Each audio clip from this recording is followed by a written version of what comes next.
안녕하세요. 민지의 꿀사연입니다. 즐겁게 감상하시고 구독과 좋아요도 많이 눌러주세요. 그럼 사연 시작해 볼까요? 저는 40대 후반의 아줌마예요. 손가락질 받을 이야기인 걸 알지만 얼마 전 아는 동생의 남자친구를 유혹해서 연애를 시작하게 되었어요. 그럴 수밖에 없었던 게 그 남자와 연애를 할 때면 정말 너무 만족스러워서 머릿속이 하얘질 정도가 돼버리거든요. 인테리어라고 하죠. 그 남자는 거기에 구슬을 넣어둔 그런 남자인데요. 그래서 그런지 그에게 안길 때는 숨 넘어갈 정도의 만족감을 느끼곤 해요. 그리고 그런 느낌은 정말로 처음이었어요. 부끄럽고 민망하지만 자랑도 하고 싶은 저의 이야기 들려드려 볼게요. 저는 오래전에 남편과 이혼하고 아이 둘을 키우면서 지내고 있어요. 친정엄마랑 같이 살고 있기도 하고 아이들이 중학생, 고등학생이라 손도 덜 가는 편이죠. 남편하고 이혼한 지는 10년이 조금 넘었는데요. 사업을 하는 전 남편은 돈도 잘 벌었고 연애 초반에는 저에게 참 잘해줬었죠. 처음에는 남편하고 결혼하는 걸 조금 망설이기도 했었어요. 남편은 저보다 나이가 10살이나 많았거든요. 부모님도 그렇고 친구들도 말리는 분위기이긴 했었는데요. 그래도 참 저에게 잘 해주기도 하고 돈도 잘 쓰는 편이었던 남편에게 빠져서 결혼을 해버리고 말았던 거죠. 경제적으로는 여유가 있었고 좋았죠. 아이도 둘이나 낳고 나름 행복한 생활을 이어가고 있었어요. 그런데 남편은 바밀이 참 형편없는 편이기는 했었어요. 아무래도 나이 차이가 나다 보니 더 그렇게 느껴졌던 것 같아요. 그나마 연애 초반에는 정성껏 사랑해주는 편이었는데 결혼하고 아이가 생기고 나서부터는 정말로 의무방어전 하는 것처럼 형식적일 때가 많았죠. 그나마 이 핑계 저 핑계 대면서 몇 달에 한 번 잠자리를 할 때도 있었고요. 결혼 전에 다른 남자친구를 사귀었을 때는 절정을 느껴본 일도 있었는데 그 느낌을 아는 저로서는 늘 아쉬운 생각이 들곤 했었죠. 부끄러운 이야기이지만 저는 밤이면 외롭게 스스로를 달래면서 위로하는 시간을 가지기도 했었어요. 그러다가 작은 아이가 유치원에 들어갈 때쯤 되었을 거예요. 원래 남편이 사업한다고 자주 밖으로 돌아다니는 편이기는 했는데 그때는 유독 집에 붙어 있지를 않더라고요. 그러다가 남편이 거래처 여직원하고 바람이 났다는 걸 알게 되었고요. 그 배신감은 말로 설명할 수 없을 정도로 컸었죠. 남편은 실수였다고 싹싹 빌기도 했고 집안 어르신들도 이혼을 만류하시기는 했는데요. 도저히 남편을 용서할 수가 없겠더라고요.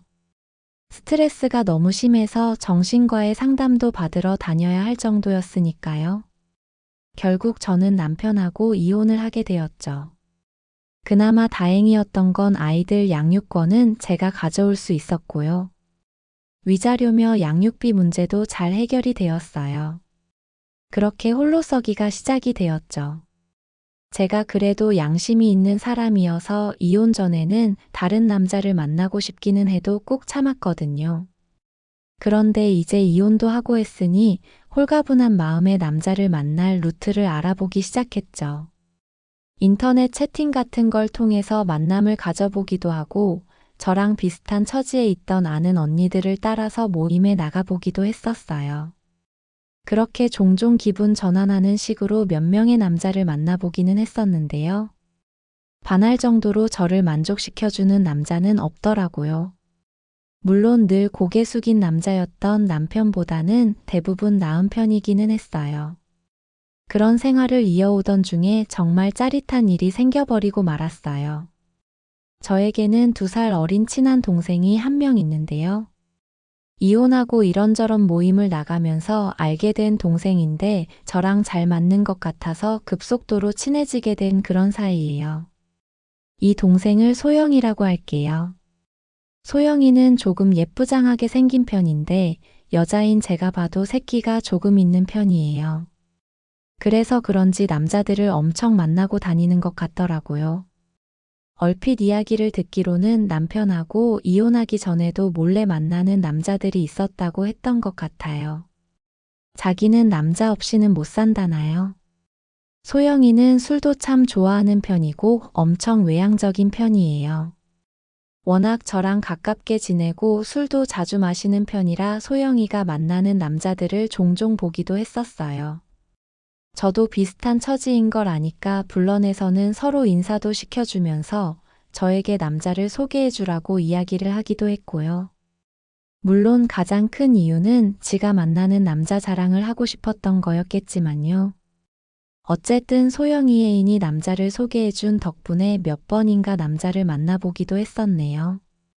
소영이는 어디서 그렇게 남자들을 잘 만나는 건지 참 신기할 정도였는데요.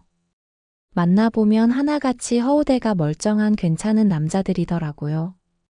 대부분 남자들이 키도 훤칠했고 몸도 좋아 보였고요. 다들 또래의 남자들이었는데 이혼을 했거나 아니면 혼자 나이 먹어가는 남자들이었죠. 그런데 소영이 이 기집애는 얼마나 여우 같은지 만날 때 보면 남자들이 대부분 돈을 다 쓰더라고요. 술값도 남자들이 다 내는 것 같았고 시시때때로 값나가는 선물도 꽤 받는 것 같았죠. 새끼 가득한 얼굴로 남자들을 구워 삶으니 남자들은 소영이에게 아주 푹 빠진 것처럼 보이기도 했어요. 소영이는 그렇게 남자들을 만나면서 실컷 즐기기도 하고 여왕 대접을 받는 것에 엄청 만족해하는 것처럼 보였죠. 제가 봐도 남자들이 막 안달이 나서 소영이 기분을 맞춰주는 걸 보고 있자면 어떨 때는 질투가 날 정도이기도 했어요. 아무튼 소영이의 남자를 구워 삶는 재주는 같은 여자인 제가 봐도 인정할 정도였죠. 그러던 어느 날인가 집에서 쉬고 있는데 소영이에게 카톡이 한 통 날아왔어요. 저녁에 새로 만나는 남자랑 동네에서 술 한잔 하기로 했는데 시간 되면 나오라고 말이에요. 저에게 인사도 시켜주고 싶다면서요. 그날 특별한 일이 없기도 했고 심심했는데 잘 됐다 싶었죠. 소영이가 애인을 소개해 줄 때 따라 나가면 비싼 것도 얻어먹고 술 마시면서 이런저런 이야기를 하면 재미가 있기도 했으니까요. 그렇게 저녁 무렵 시간이 되어서 약속한 장소로 나가봤는데요. 아직 두 사람은 도착을 안 해서 식당 앞에서 기다리고 있었죠. 얼마 지나지 않아서 두 사람이 멀리서 걸어오는데 저는 속으로 깜짝 놀라게 되었어요. 소영이가 만나던 남자들을 그렇게나 많이 봤었는데 그 남자는 정말로 가장 별로였거든요. 생긴 것도 평범했고 키도 별로 크지 않았어요. 물론 몸은 다부져 보이기는 했지만요. 그래도 딱 봐도 소영이 취향이 아닌 것 같다는 생각이 들어서 의아하다는 생각이 가장 먼저 들었죠. 그런데 소영이는 그 남자 팔짱을 끼고는 엄청 교태를 부려대더라고요. 겉으로 봐서는 소영이가 더 좋아서 난리인 듯 했고요. 준범 씨라는 그 남자는 소영이보다 2살이나 어렸으니 저보다는 4살 어린 연하남이었죠. 40대 중반인 준범 씨는 평범한 회사원이었고 아직 미혼이라고 했는데요. 아무튼 이런 남자에게 무슨 매력이 있어서 저에게 보여주겠다고 데리고 나온 건지 그 당시에는 도통 이해할 수가 없었어요. 물론 같이 술을 한잔하면서 대화를 나눠보니 준범 씨는 유머 감각도 있고 사람 자체는 괜찮아 보이기는 했네요. 젠틀하기도 했고 대화도 잘 이끌어가는 것처럼 보였고요. 그래도 소영이 이 기집애가 이렇게까지 안달이 나서 들이대는 이유가 뭘까 궁금했어요. 이 남자가 돈이 많은 걸까 싶기도 했는데 입고 있는 옷이나 시계 이런 걸 봐도 그렇게까지 비싸 보이지도 않았고요. 그렇게 한참 이야기를 하고는 헤어지려고 하는데 한 번 더 놀라게 되었어요. 소영이가 먼저 일어나더니 계산을 하는 거예요. 그동안은 당연하다는 듯이 소영이가 만나는 남자들이 계산을 했었거든요. 처음 보는 그 모습에 당황스럽기까지 했는데요. 너무 당연하다는 듯이 소영이는 계산을 하고는 준범 씨 팔짱을 끼면서 음식이 입에 맞았냐고 콧소리를 잔뜩 내는 거 있죠. 그 남자를 쳐다보는 소영이의 두 눈에서는 꿀이 떨어질 지경이더라고요. 그러더니 이제 자기들은 좋은 데 가서 데이트할 거니 다음에 또 보자고 하더라고요. 택시를 불러서 기다리는 동안에도 소영이는 아주 안달난 강아지 마냥 애교를 부리고 난리도 아니었죠. 그렇게 돌아와서 집에서 쉬는데 준범 씨가 너무 궁금해지더라고요. 소영이가 무슨 약점이라도 잡힌 건가 하는 황당한 생각마저 들기도 했죠. 궁금한 마음에 저는 다음날 소영이에게 전화를 걸어보았고요. 어제는 잘 놀다 들어갔는지 안부를 묻는 척 하면서 준범 씨에 대한 이야기를 꺼냈어요. 저는 소영이 네가 아깝다는 이야기를 하면서 은근슬쩍 준범 씨에 대해서 물어봤죠. 우리의 수다는 전화기를 붙잡고 한참 동안 이어졌어요. 준범 씨랑은 동호회 모임에 나갔다가 알게 되었다고 했는데요. 준범 씨를 처음 보고는 그닥 매력을 느끼지는 못했다고 이야기를 하더라고요. 일단 생긴 것도 평범했고 키도 큰 편이 아니니 소영이 눈에 들어오지가 않았던 거죠. 그런데 준범 씨가 대화도 잘하고 분위기도 잘 맞춰주는 편이었다고 해요. 그러면서 자기에게 자꾸 술 한잔 하자고 꼬드기는 바람에 술을 한잔하고는 그날을 같이 보내게 되었다고 했어요. 왠지 그날따라 남자가 고프기도 했고 그때까지만 해도 썩 마음에 들지는 않았지만 그래도 안 하는 것보다는 하는 게 나을 것 같다는 생각에 그 남자를 따라가게 됐다고 했죠. 그런데 글쎄 준범 씨가 물건이 꽤나 실한 편이었다고 하더라고요. 거기다가 왜 인테리어라고 하잖아요. 거기 구슬까지 넣어놔서 처음 보고는 엄청 놀랐다고 하더라고요. 그리고 준범 씨가 밤새 사그라들지 않는 장작처럼 자기를 사랑해 주었다네요. 준범 씨를 만나고 나서는 다른 남자하고 했던 연애는 다 장난처럼 느껴졌다고 소영이는 한참을 자랑을 해댔어요. 그 이야기를 듣고 나니 그제서야 깍쟁이 같고 여우 같은 소영이가 그렇게 안달이 났던 이유를 이해할 것 같더라고요. 저도 구슬을 넣었다는 등의 이야기를 들어보기는 했지만 실제로 만나본 적은 없었거든요. 물론 처음에 소영이에게 그 이야기를 들었을 때만 해도 그냥 그런가 보다 했어요. 그게 그렇게 좋은가 하는 생각이 들기도 했고 한편으로는 그런 것까지 해야 하나 싶어서 안 좋게 보였던 게 사실이었어요. 그런데 시간이 갈수록 밤새 정신을 차릴 수 없었다는 소영이의 그 말이 머릿속에서 떠나질 않더라고요. 수도 없이 남자를 많이 만나본 소영이가 그렇게 얘기를 할 정도면 정말 엄청난 건가 하는 생각이 들기도 했고요. 그런 생각이 머리에서 떠나질 않자 저도 준범 씨가 조금씩 궁금해지기 시작했어요. 어떤 느낌인 걸까? 내가 살면서 못 느껴본 그런 느낌이라는 게 또 있는 걸까 하는 궁금증이 꼬리에 꼬리를 물고 이어졌죠. 그렇게 지내던 중 연락을 하고 지내던 다른 남자와 가볍게 만나서 몇 번 몸을 섞기도 했는데요. 기분이 좋긴 하면서도 무언가 아쉬움이 남는 그런 느낌은 지울 수가 없었어요. 혹시 구슬로 채워진 준범 씨였다면 더 만족스러운 느낌을 받을 수 있었을까 하는 민망한 생각이 들기도 했었죠. 참 스스로도 남사스럽다는 생각이 들면서 우습기도 했어요. 그런데 이상하게도 그런 생각을 떨쳐버리려고 할수록 더 궁금증이 도지는 기분이었고요. 결국 어느 날인가는 인터넷으로 구슬 인테리어가 되어 있는 사진을 찾아보게 되었어요. 준범 씨 물건도 이런 모습일까 상상하면서 혼자 자기 위로를 하기도 했었네요. 그러던 중 며칠이 지났을 무렵 소영이에게 연락이 오게 되었어요. 그날은 또 무슨 자랑을 하고 싶은 건지 소영이는 저를 불러냈고요. 동네 술집에서 소영이와 저녁에 반주를 곁들이게 되었죠. 수다를 떨다가 술이 한 잔 두 잔 들어가면서 아줌마들의 짓궂은 이야기가 이어졌어요. 그러다가 자연스레 준범 씨에 대한 이야기도 나오게 되었죠. 소영이는 아니나 다를까 준범 씨 이야기가 나오자 또 엄청나게 자랑을 늘어놓기 시작했죠. 살면서 절정을 그렇게 많이 느껴본 일은 처음이었다는 등 숨 넘어갈 뻔했다는 등 하면서 말이에요. 준범 씨랑 그렇게 연애를 하고 나면 너무나도 만족스러워서 며칠간은 남자 생각이 아예 나지 않을 정도라면서 얼마나 궁금하고 질투가 나게 만들었는지 몰라요. 그렇게 이야기를 나누다 보니 술이 살짝 취하게 되었고요.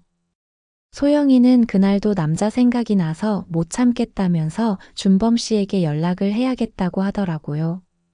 그렇게 잠시 후에 준범 씨가 우리들이 있는 곳으로 오게 되었고요. 좀 전까지 회사에서 야근을 하다가 왔다면서 준범 씨는 평범한 양복 차림이었는데요. 며칠간 계속 준범 씨에 대해서 혼자 야릇한 상상을 했던 탓이었는지 가볍게 인사를 나누는데 괜히 얼굴이 화끈거리는 느낌이 들기도 했어요. 이 남자가 정말 그렇게 엄청난 걸까 하는 생각이 들기도 했고, 처음 봤을 때하고는 다르게 매력적으로 보이기도 하더라고요. 이런 걸 후광 효과라고 하는 건가 봐요. 준범 씨는 잠깐 앉아서 이야기를 나누기도 했어요. 소영이는 준범 씨에게 기대면서 온갖 애교를 부리고 난리도 아니었죠.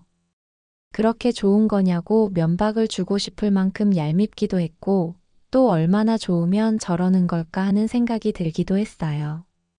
그러다가 소영이가 자리 정리하기 전에 잠깐 화장실을 다녀오겠다고 했고요. 아주 잠깐이었지만 그 순간 저는 참 많은 생각을 했던 것 같아요. 소영이가 잠깐 자리를 비운 그 순간을 놓치면 준범 씨에게 다가가 볼 기회가 없을 것 같다는 생각이 들기도 했고요.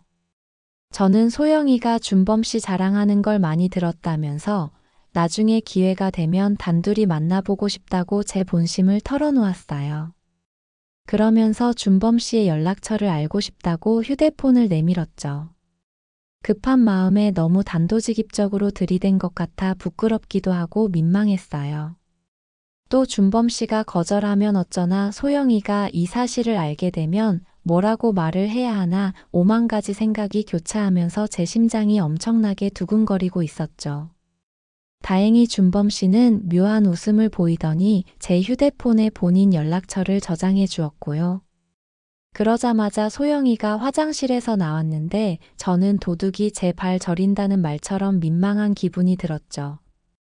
그리고 둘이서 좋은 시간을 보내라면서 그날 술자리는 제가 계산하겠다고 하고는 서둘러서 그 자리를 나오게 되었네요. 집에 와서는 내가 무슨 짓을 한 건가 하는 생각이 들어서 살짝 자괴감이 들기도 했는데요. 준범 씨에 대한 궁금증은 그런 자괴감을 이길 만큼 충분히 컸던 것 같아요. 그렇게 연락을 해볼까 말까 한참을 고민하다가 며칠이 지났을 무렵 저는 조심스럽게 준범 씨에게 문자를 넣어봤어요. 시간 될 때 둘이 조용히 차라도 한잔하고 싶다고요. 준범 씨도 기다렸다면서 그러자고 답장을 해주었고요. 우리는 며칠 후 저녁에 단둘이 만남을 가지게 되었죠. 혹여나 동네에서 만나면 소영이와 마주칠까 싶어 저는 준범 씨 회사 근처로 찾아가게 되었고요. 조용한 선술집에서 우리는 마주 앉아서 소주를 나누게 되었죠.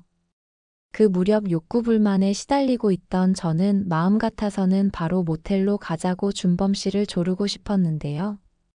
그런 마음을 겨우겨우 억누르면서 분위기만 보고 있었죠. 가벼운 이야기를 주고받다가 분위기가 조금 무르익고 나서 저는 속마음을 털어놓고 말았어요. 소영이에게 대충 이야기는 들었고 부끄럽지만 너무 궁금한 마음에 이렇게 따로 만나자고 부탁을 하게 되었다고요. 제 치부를 드러내는 것처럼 부끄러운 마음이 들어서 민망했지만 준범 씨는 제 손을 잡으면서 이해한다고 말해주었어요. 서로 나이도 먹을 만큼 먹었는데 소녀처럼 빼고 아닌 척 할 필요가 뭐 있겠냐면서요. 그러면서 오는 여자마다 하는 남자가 어디 있겠냐면서 소영이하고 다른 매력이 있어서 저에게도 관심이 갔었다고 이야기를 하더라고요. 이혼하고 혼자 된 여자들이 적극적이어서 더 매력적이라면서요. 그 이야기를 듣는데 살짝 자존심이 상하기도 하고 또 속내를 다 들켜버린 것 같아서 부끄러웠지만 그러면서도 오히려 더 묘한 흥분감이 올라오는 듯 했어요. 적당히 술 기운이 올라왔을 때쯤 준범 씨가 자리를 옮기겠냐고 물었고요. 저는 기다린 게 온 것 같은 기대감에 고개를 끄덕이는 걸로 대답을 대신했어요.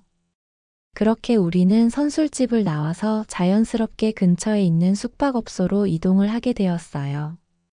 안에 들어가자마자 준범 씨는 저에게 입맞춤을 해왔고요. 여자를 많이도 만나봤는지 준범 씨는 정말로 노련하고 능숙한 느낌이었죠. 그렇게 한동안 저를 달구더니 같이 씻겠냐고 물어보길래 그러자고 했어요. 그렇게 준범 씨하고 욕실로 향하게 되었는데 제 눈으로 준범 씨의 그걸 직접 보게 되자 정말로 어찌나 부끄럽고 민망했는지 몰라요. 저는 얼굴이 너무 화끈거리는 기분이 들어서 어찌해야 할지를 모르겠더라고요.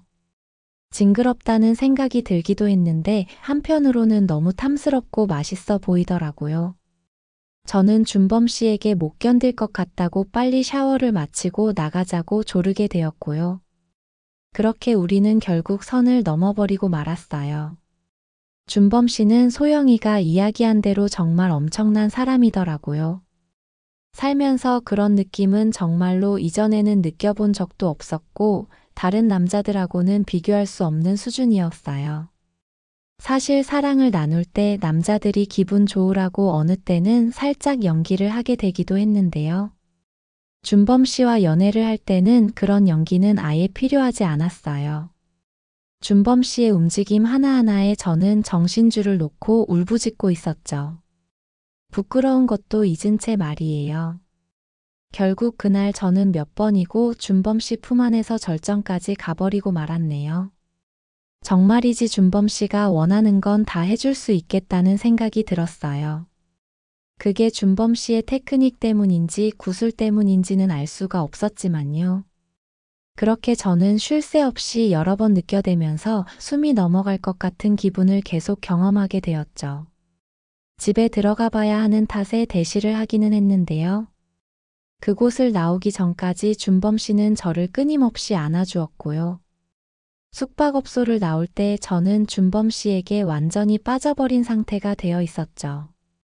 소영이가 하도 자랑을 하길래 어떤 느낌인지가 궁금해서 호기심으로 시작된 일이었는데 준범 씨와 한번 사랑을 나누고 나니 이 남자를 갖고 싶다는 생각이 간절하게 들기 시작하더라고요. 온몸에 힘이 다 빠져버렸고 다리에도 힘이 없어 주저앉을 것 같아서 저는 택시를 타고 집에 돌아오게 되었고요. 또 만나고 싶다는 메시지를 준범 씨에게 보내게 되었죠.